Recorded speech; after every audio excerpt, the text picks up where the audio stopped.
Everyone, क्या हाल चाल, कैसे सारे बच्चे सब बढ़िया और सुनाओ क्या हाल चाल। तो स्वागत करता हूं मैं आपके प्यार से प्लेटफॉर्म बोर्ड विथ मी। मेरा नाम है खंड प्रताप और आज की क्लास में क्लास 10th वालों के लिए रस छंद अलंकार एकदम अच्छे तरीके से एकदम ट्रिक से क्लियर कराऊंगा। इससे पहले आपने कभी भी यूट्यूब पर इस प्रकार की क्लास नहीं देखी होगी। चलिए क्लास को स्टार्ट करते बिना देरी किए हुए। तो देखिए भाई, आपके बोर्ड एग्जाम के अंदर रस छंद अलंकार जो भी आता है वो MCQ क्वेश्चन बेस्ड आते हैं। तो इस वजह से आप वो पुराना फॉर्मेट छोड़ दीजिए कि रस को तैयार करके चले गए, छंद की डिफिनेशन याद करके, वो सब छोड़ दीजिए। ट्रिक से सीखेंगे एकदम धुआंधार तरीके से, मजा आ जाएगा। तो सबसे पहले देखिए, आपको बोर्ड एग्जाम के अंदर भाई दो रस आते हैं, एक हास्य रस, एक करुण रस। क्लियर बात। तो यही दो रस पूछेगा, बस इसी से दो रस आएगा। कैसे? तो आपको याद रखना भाई, हास्य रस में हास्य रस का जो अस्थाई भाव होता है वो क्या होता है भाई? वो होता है हास। केवल इतना याद रखना है, ठीक। और भाई हास्य रस में क्या होता है कि जिन वाक्यों में आपको हंसी शब्द दिखे उसे हम लोग क्या बोलेंगे? हास्य रस बोलेंगे। क्लियर। अभी मैं जब एग्जाम्पल कराऊंगा तो क्लियर हो जाएगा। करुण रस, जिसमें भाई जिसका स्थायी भाव क्या होता है भाई? शोक होता है। और जिन शब्दों में, मतलब जिन वाक्यों में आपको शोक, कठोर, विपत्ति, मोह, विरह, पीड़ा, ये सारी चीजें देखने को मिले, समझ जाइए कि वो करुण रस है। चलिए एग्जाम्पल के माध्यम से मैं आपको समझाता हूं, अभी आपको एकदम क्लियर हो जाएगा। तो देखिए भैया, मैं आपके सामने एक थोड़ा सा इससे बता रहा हूं, क्लियर हो जाएगा। क्या मैंने कहा कि हे जीवितेश, उठो उठो, यह नींद कैसी घोर है, क्या तुम्हारे योग्य है यह तो भूमि सेज कठोर। देखिए इसके अंदर भाई ये कठोर शब्द आ रहा। मैंने आपसे बोला कि जब भी आपको कठोर शब्द दिखेगा तो आप डायरेक्ट क्या करोगे? आप कहोगे भाई करुण रस। तो मामला डन, इसका मामला क्या हो जाता है? डन, करुण रस, खत्म बात। दूसरा देखते हैं कि जथा पंख बिन खग अति दीना, मणि बिन फन कारबर करहीन असम। ये सब ऐसा चीजें हमने पढ़ लिया, ठीक है। तो सबसे पहले देखिए, आप जब आते हैं तो ऑप्शन देखने को मिलता है भाई चार, एक श्रृंगार, एक वीर, एक करुण हास। आप कहते सबसे पहले कि अपने सिलेबस के अंदर तो श्रृंगार है ही नहीं, तो मामला इसका सबसे पहले निपटाओ। अपने सिलेबस के अंदर वीर है ही नहीं, तो मामला इसका खत्म करो। अब बचा करुण या फिर हास, तो यही दो आ सकता है। तो देखते हैं सबसे पहले कि इसके अंदर क्या हो सकता है। तो देखिए इसमें कहीं पर क्या हंसी की बात कह रहा है, यहाँ पे कह रहा है जथा पंख बिन, मतलब पंख बिना, तो हंसी की बात तो है नहीं, दुख का बात यहाँ पे आ रहा। तो आप डायरेक्ट क्या कहेंगे भाई? करुण रस। क्लियर। इसी प्रकार से यहाँ पे लिखा तीसरा एग्जांपल, राम राम कही राम कही, राम राम कही राम, तनु परिहरि रघुवर विरह राव गए, मतलब ऐसा कुछ लिखा है यहाँ पे। तो देखिए आपको देखने को क्या मिल रहा है भाई? मैंने कहा कि आपको अगर बिरह शब्द देखने को मिल जाए, देखिए यहाँ पे बिरह, जब भी ध्यान से पढ़िए एग्जाम्पल को तब आपको समझ में आएगा। बिरह शब्द देखने को मिला, आप कहेंगे डायरेक्ट भाई करुण रस। क्लियर बात। आपको कुछ रटने की जरूरत नहीं, रटना क्योंकि यहाँ पे मना है। आपको मैंने एक एग्जाम्पल और बताया कि विपत्ति बटावन ऐसा कुछ लिखा हुआ है। तो आप जब इसको पूरा पढ़ देंगे तो आप कहेंगे भाई मैंने आपको बताया कि विपत्ति शब्द जिसमें देखने को मिले, समझ जाइए कि वो क्या है भाई? करुण रस है। आप कहेंगे करुण रस, डायरेक्ट क्या करेंगे? टिक करते हुए चलेंगे। देखिए एक एग्जांपल और देखिए, यहाँ पे लिखा मैंने, नाना नाना वाहन नाना वेश, बिहसे शिव समाज निज देखा, कोई मुँह हीन विपुल मुख काहू, बिनु पंद कर कोहू का बहु बाहू। ठीक, ऐसा कुछ लिखा हुआ है यहाँ पे। तो सबसे पहले आपने कहा कि अपने बोर्ड एग्जाम के अंदर तो भाई वीर रस तो है ही नहीं सिलेबस के अंदर, विभत्स रस तो है ही नहीं सिलेबस के अंदर, केवल दो है, एक करुण रस, एक हास्य रस। तो यहाँ पे तो कहीं पे दुख की बात नहीं देखने, मतलब ये सारे शब्द तो इसमें नहीं देखने को मिल रहे। तो अगर ये शब्द ना देखने को मिले तो समझ जाइए कि वो हास्य रस है। क्लियर बात। आगे बढ़ते हैं। लिखा शोक बिकल रोवहि सब रानी, रूपशील बस तेज बखानी, करहि विलाप अनेक प्रकार, परहि भूमितल बारह ही बारह। ठीक है। तो आप कहेंगे, मैंने क्या कहा आपको कि भाई शोक शब्द देखने को मिल जाए। देखिए यहाँ पे शोक शब्द भी देखने को मिल रहा है और देखिए विलाप शब्द भी देखने को मिल रहा है। ठीक है, यानी दुख का भाव। तो भाई डायरेक्ट क्या हो जाएगा? करुण रस। तो इस प्रकार से आपको बोर्ड एग्जाम के अंदर भाई ऐसे ही याद करके जाना, ट्रिक से भाई 5 मिनट के अंदर। जो आप लोग हवा बना के रखते हो कि रस छंद अलंकार एक दिन का है, 1 घंटे में पढ़ना, नहीं भाई 5 मिनट के अंदर क्लियर। तो रस रस मतलब क्लियर हो गया आपका।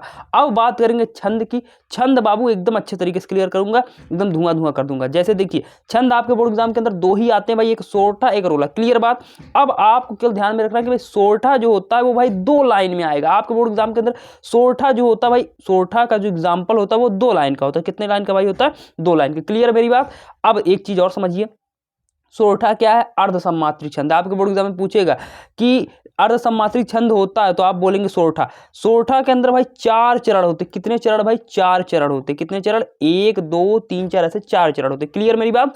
अब देखिए इसके अंदर 1 2 3 4 चरण हो गए। अब देखिए जो पहला और जो तीसरा चरण है उसके अंदर भाई 11 11 मात्रा है, और जो दूसरा और चौथा चरण है उसके अंदर 13 13 मात्रा है। क्लियर मेरी बात?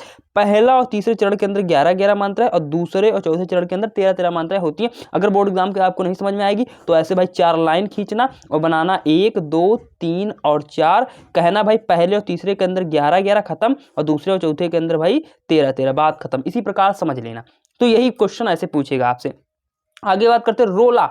तो समझिए रोला, तो भाई सोरठा के पास, सोरठा नाम का कोई लड़का जिसके पास 2 गर्लफ्रेंड है, यानी कि उसके अंदर भाई 2 लाइन आएगी। रोला नाम का कोई बंदा जिसके पास 4 गर्लफ्रेंड है, यानी कि उसकी 4 लाइन आएगी। ठीक है, सोरठा में 2 लाइन आया तो इसलिए चरण कितने हो गए? 4 दुगना।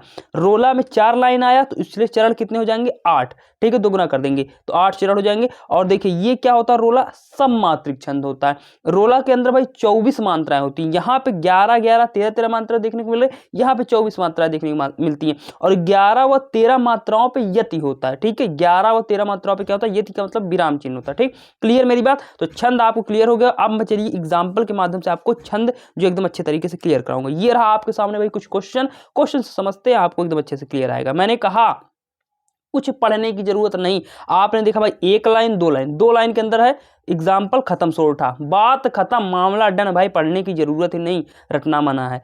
आपने देखा भाई 2 लाइन के दिया है एग्जाम्पल, सोरठा, खत्म, बात। देखते हैं यहाँ पे 2 लाइन में दिया है, पूछ रहा है इसके पहले इस मतलब इन पंक्तियों के पहले और तीसरे चरण में। तो जब भी कोई पहला और तीसरा चरण पूछेगा तो पहले और तीसरे चरण में कितनी मात्राएं होती हैं यार? पहले और तीसरे चरण में कितनी मात्राएं होती हैं? आप कहोगे भाई 11 मात्राएं होती हैं। कितनी? 11 मात्राएं, आपको पहले बता दिया।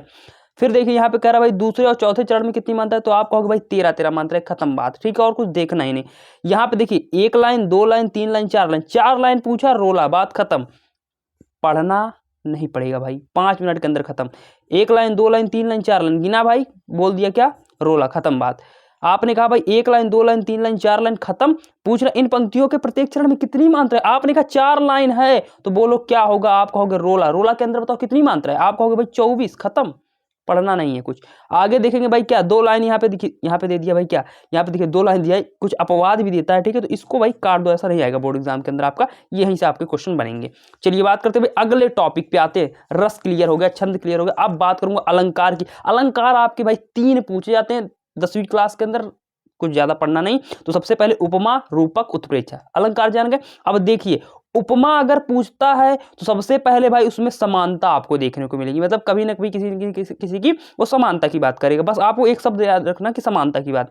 अगर आपको रूपक देखने को मिले तो समझ जाइए कि रूपक के अंदर भाई भेद रहित आरोप होता। क्या मतलब? जिन एग्जाम्पल्स में या जिन वाक्यों में आपको भेद रहित आरोप देखने को मिले उसमें भाई रूपक अलंकार होता है, और जहां पे भाई संभावना देखने को मिले वहां पे उत्प्रेक्षा अलंकार होता है। इन शब्दों को रट लीजिए बोर्ड एग्जाम के अंदर। यहां से भी क्वेश्चन बने कि बताओ कि जहां उपमेय व उपमान में भेद रहित आरोप होता है बताओ क्या होता? तो आप कहोगे रूपक। जहां उपमेय व उपमान में संभावना होती है बताओ कौन सा अलंकार? आप कहोगे उत्प्रेक्षा। ठीक, तो हल्के मत लेना बाबू, एक जितनी पॉइंट बता रहा हूं ना सब आपके बोर्ड एग्जाम में क्वेश्चन बनेंगे। अच्छा, अब बात करते उपमा की। क्या कोई ट्रिक है? हाँ मेरे भाई, उपमा की ट्रिक है। क्या कि आपने भाई जब आप छोटी क्लास में थे तो जब आपको क्या होता था स्कूलों में, जब गुरुजी पढ़ाते थे क्या टेंस आपको पढ़ाते थे, कहते थे कि भाई ता तीते आ जाए तो प्रेजेंट इंडेफिनिट। वैसे यहाँ पे कि जब भाई सा सी से आ जाए और सरिस आ जाए तो समझ जाना कि भाई वो क्या है? उपमा है। क्लियर बात? आगे बढ़ते हैं। रूपक किसे? रूपक क्या होगा भाई कि आपको 2 शब्द देगा, उन 2 शब्दों के बीच में ये चिन्ह आएगा, उन 2 शब्दों के बीच में कौन सा चिन्ह? ये योजक चिन्ह आएगा। मतलब कि 2 शब्दों के बीच में अगर डैश देखने को मिले समझ जाना कि रूपक अलंकार। आगे बात करते उत्प्रेक्षा अलंकार। उत्प्रेक्षा नाम की कोई लड़की है जिसके पास भाई 2 बॉयफ्रेंड है, खत्म, बात। ठीक, कत्तई जहर में बताऊंगा आपको। उत्प्रेक्षा नाम की कोई लड़की, उसके 2 बॉयफ्रेंड है, यानी इसमें भाई 2 लाइन आता है उत्प्रेक्षा अलंकार, खत्म। अगर ऐसे ना समझ में आए 2 लाइन में मामला ना निपटे तो आप इन शब्दों को रट लीजिए कि भाई जिनमें भाई मनो, मनु, मनहु, जनु जैसी शब्द आ जाए जिन एग्जाम्पल्स के अंदर, समझ जाना मेरे भाई कि वो उत्प्रेक्षा अलंकार। बात खत्म। आपको चलिए एग्जाम्पल से बताता हूं भाई, एक एक क्वेश्चन विथ प्रूफ के साथ दिखाऊंगा कैसे बनता है। आप कहेंगे पहला देखिए, हरिमुख मनहु मयंक पंक्ति में अलंकार बताओ। तो आपने जब ध्यान से पढ़ा तो कहा भाई मनहु शब्द देखने को मिला तो खत्म, बात, उत्प्रेक्षा अलंकार। अब देखिए मैंने आपको क्या बोला था, मैंने आपको बोला था आप देखिए पढ़ना नहीं भाई, एक लाइन दो लाइन, दो बॉयफ्रेंड किसके भाई, उत्प्रेक्षा नाम की लड़की, खत्म बात। आपने कहा भाई रूपसी तेरा घन केस पास, ठीक, देखिए रूपसी, रूप देखने को मिला तो रूप यहाँ पे है, रूपक यहाँ पे, बात खत्म, रूपक अलंकार, खत्म बात। यही देखिए ये वाला एग्जाम्पल, यही कहीं पर बिखर गए भगन विजय माला सी, आपको मैंने बोला सा सी से, खत्म बात, उपमा। आपको फिर पढ़ना क्या भाई, वह सरल बिरल काली रेखा तमके तागे जैसा कुछ लिखा हुआ है यहाँ पे, कौन सा अलंकार, आप बोलोगे क्या भाई, यहाँ पे देखिए सी देखने को मिला, खत्म बात, उपमा अलंकार। ये देखिए यहाँ पे आता है क्या भाई, हृदय सिंधु में उठता स्वर्गिक ज्वर देख चंद्रनारायण, पंक्ति में कौन सा अलंकार है, तो आप कहोगे भाई क्या, यहाँ पे रूपक अलंकार, ठीक है। ये देखिए जो एग्जाम्पल देखने को मिल रहा है, एग्जाम्पल आपको सही नहीं दिया, ठीक है, आगे बढ़ते हैं। नील घन सावक से सुकुमार सुधा भर, ऐसा कुछ दिया यहाँ पे, तो आप यहाँ पे देखिए क्या देखने को मिल रहा है, पूछ रहा कि बताओ कौन सा अलंकार है, तो देखिए यहाँ पे देखने को मिल रहा से, तो आप कहेंगे भाई उपमा अलंकार, खत्म बात, ठीक है। फिर देखिए यहाँ पे देखने को मिल रहा है कि अंबर पनघट में डूबो रही तारा घट उषा नागरी, इस पंक्ति में कौन सा अलंकार है बताइए, तो आपका देखिए यहाँ पे रूपक अलंकार है। तो देखिए रूपक अलंकार भाई दो शब्दों के बीच में ही आता है आपका। तो यहाँ पे जो एग्जाम्पल देखने को मिल रहा है ना, समझ जाइए कि आप क्या, थोड़ा सा एग्जाम्पल में यहाँ पे अंडरस्टैंडिंग नहीं बन पा रही है, तो ऐसे बनता आपका, ठीक है। तो इस प्रकार से आपका पूरा भाई रस छंद अलंकार मैंने ट्रिक से खत्म कर दिया। अगर आपको भाई क्लास अच्छी लगी हो तो क्लास को भाई लाइक करिएगा, चैनल पर नए होंगे तो चैनल को जरूर सब्सक्राइब करिएगा। तो चलिए क्लास को एंड करते हैं, थैंक यू।